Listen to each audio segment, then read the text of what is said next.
Hey everyone, my name is Tristan and welcome to my small workshop in my basement. This video is the fifth part of my Toothless Ironman armor build series, and I'm going to show you how I made the tail of the armor. So let's not waste any time and get right into the build.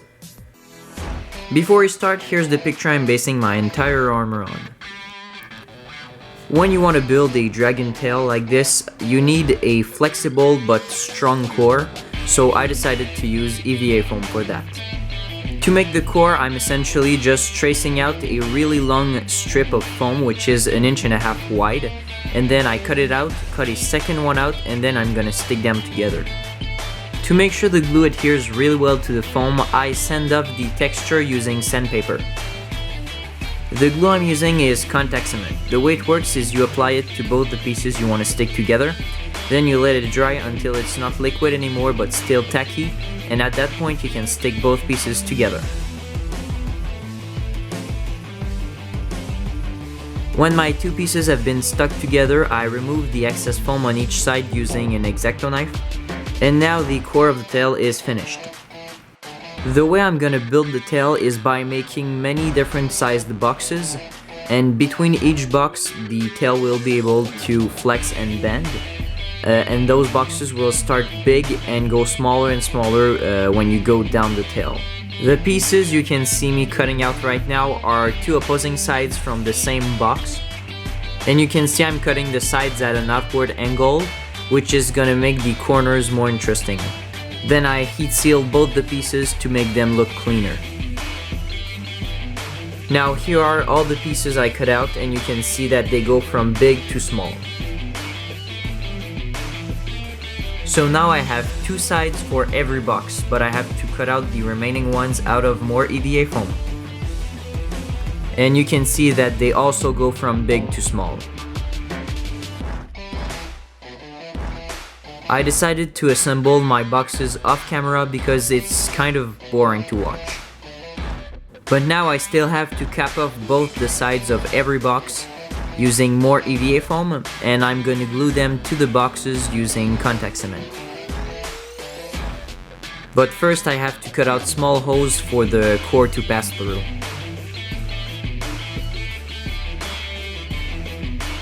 And now I can finally apply the contact cement and stick down the caps to the boxes.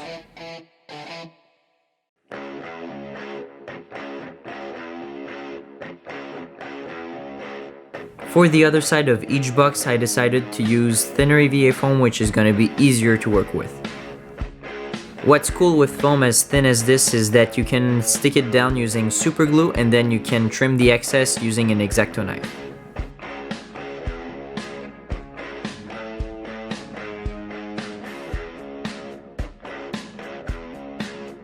Now that all my boxes are complete, it's time to clean up the edges using my Dremel.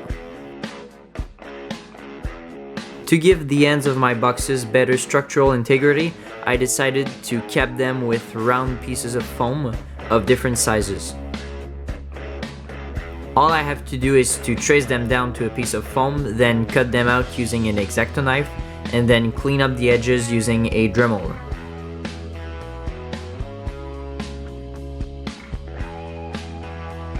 I decided to fill the holes and imperfections in my boxes using some flexible filling paste. And then using contact cement, I stuck down my round caps to the ends of my boxes.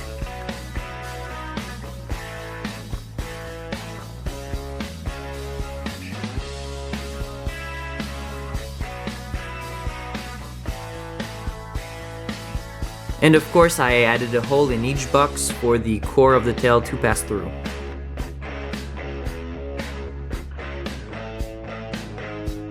And now it's time to put everything together.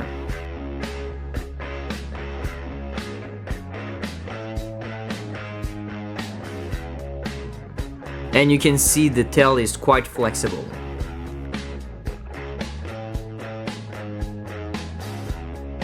Off camera, I also built a big slanted piece for the top of the tail. I decided to add fins to the top of every box of the tail to give it more detail. And of course, to attach them, I used contact cement.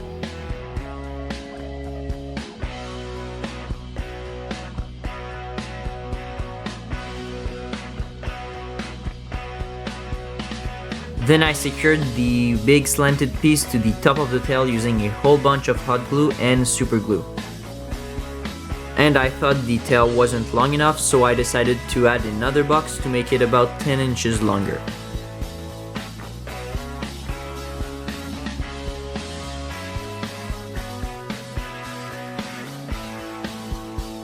And of course I gave it a fin and I stuck it down using more contact cement. For the tip of the tail, I'm using a big chunk of foam which I'm carving into using an X-Acto knife, and then I'm gonna refine the shape using my Dremel.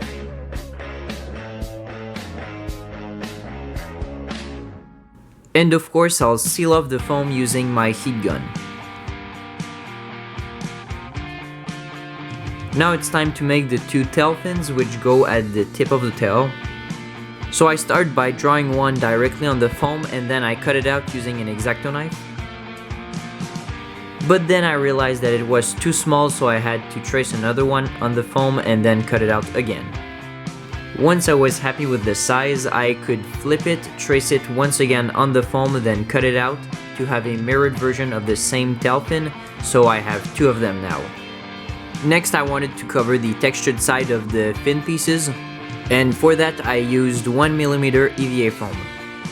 So I traced down the shape of the tail fins on the 1mm EVA foam, and then I added contact cement to all my pieces. Then I stuck the pieces together and cut out the excess foam. Next I beveled and cleaned up the edges of the tail fin pieces using my Dremel.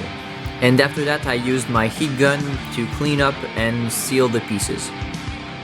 Next I added contact cement to my 3 tail fin pieces and stuck them together. And finally I attached the tail fin to the rest of the tail.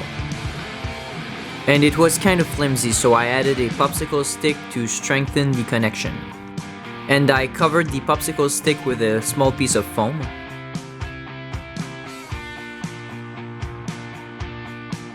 And we are done! So here is the final result. I think it's a pretty clean design and I really like it.